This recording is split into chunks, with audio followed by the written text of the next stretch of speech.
Yeah. And they have other damage. This is just so funny that we were talking about how, like, oh, that's not Jin. Just kidding. That's Kai'Sa. That is going to be a rougher lane, though. Like a couple of times, so now it's kind of stuck in my head. Yeah. Yeah. Nice. Good work. Good job, Brendan. About this.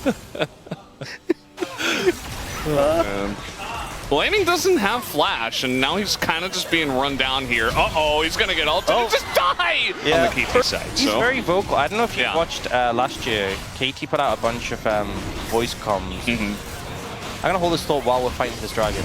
Zoe not really able to do much. They want to go in on it because he doesn't have his ult. As now he is going to go back in. Teddy kind of stuck in the pit, but he's able to get out, but aiming says no. This ult's on top of him, and now there's no one to protect any of them. That is a double kill for aiming. Job's done. Perfect. It's fixed. Who is still going in. Roamer is kind of in a rough spot now. He doesn't have his flash, and apparently no satchel either. Gets gunbladed to death. And Casting just chilling in the top. Player has, in terms of like the comp structure and what they say. Uh-oh. Grim Deliverance right on top of Perfect, who is going to throw up the slicing Maelstrom right in his face, but he does have to flash away. And Casting now is beginning to feel pretty good about the way the trading is going. After getting a beating early on, Namgoon pretty tanky here on the Leona, but now the Eclipse is down. Solar Flare comes down, and aiming says no regardless.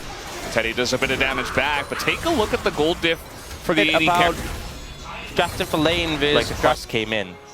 And I think they should nerf cashback with the context of the quest existing. Well, they know Palu's here, so they're just going to go for an engage as Roamer's in trouble. He is getting zoned by every which thing, as eventually you just get rooted and killed by Palu. Goodbye. But yeah, target, kill target. And then like one person gets caught out in a weird spot, and if you do that against, you know, Zoe, Nautilus, Wukong, you're going to get caught. You will get CC'd by something. Oh, bro, start the dragon. Well, okay, this is scary for bro. Not for KT. This is fine for KT. Yeah. No Nautilus ult. We'll see if that factors in as, oh, it's just taken by Cuz. Walks up and takes it as a ton of burst damage from the ults do come down from bro. And the Zahan is going crazy in the pit. Cuz should be going down here. As sleeping in the brush he is, but Namgoon goes in, keeps him in place as Teddy and Casting do move forward. Aiming and BDD still trying to fire at them, but yeah, you know, a very close fight. And that's the this engages and get on the back line.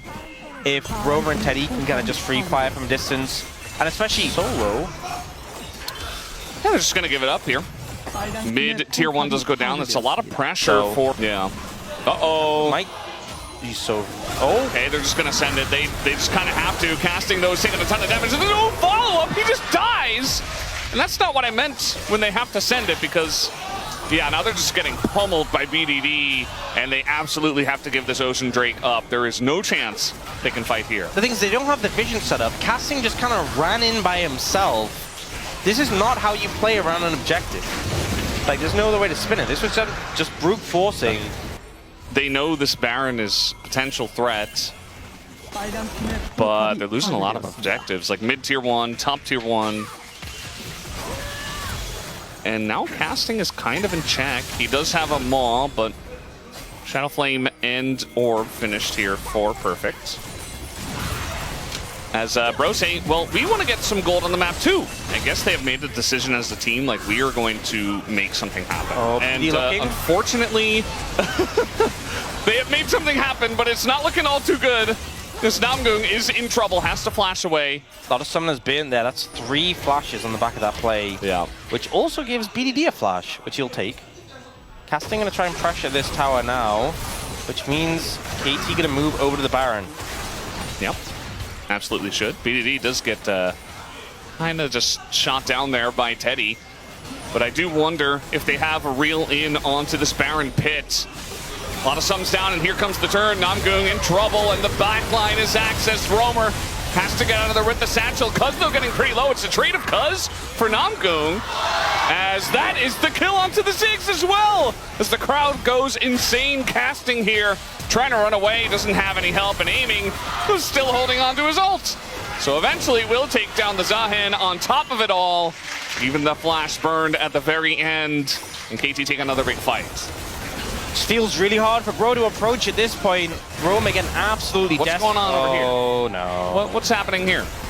Well, at least the Gromp is trying to help, but it's not going to keep him alive as it was Zoe and Kaisa. And that's going to be Baron just because they're not on the map. We talk about how Baron can be difficult to take down, but if the yeah. Unconvinced. Well, BDD's still finding angles. And that's one way to do it. And they've got the angle, the three-man cyclone onto them, and immediately in goes aiming. Even the hook, everything is beautiful here from KT. They will put their fans out of their misery and finally give them a win here in this series as Bro group up for it, and KT knock them down. Absolute decimation in the team fights in this game. BDD on his signature Zoe just smashes through Bro. Those are considering KT fans. How much slower the first two games were. This one was just like a brute force punch from KT. They will be able to close the series out. The expected result overall, but an interesting manner in how it played out. Yeah, very nicely.